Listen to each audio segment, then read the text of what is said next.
humans! I am Asha Bruja, the most handsome furry vlogger.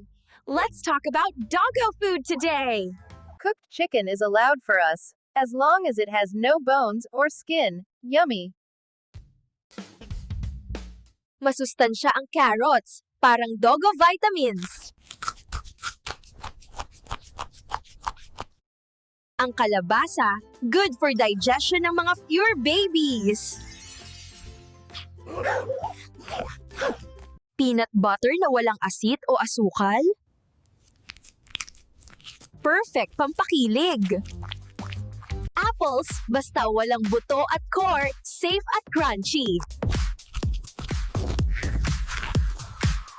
Pwede rin ang plain rice, pampabusog pero dapat konti lang. Sweet potatoes, soft at healthy treat para sa amin. Itlog na pinakuluan, protina para sa active doggo. Mga human, tandaan, happy tummy, happy doggo. Ako si Asha Bruja, bow-wow for now. Salamat sa lahat ng nagfo-follow at sumusuporta sa akin.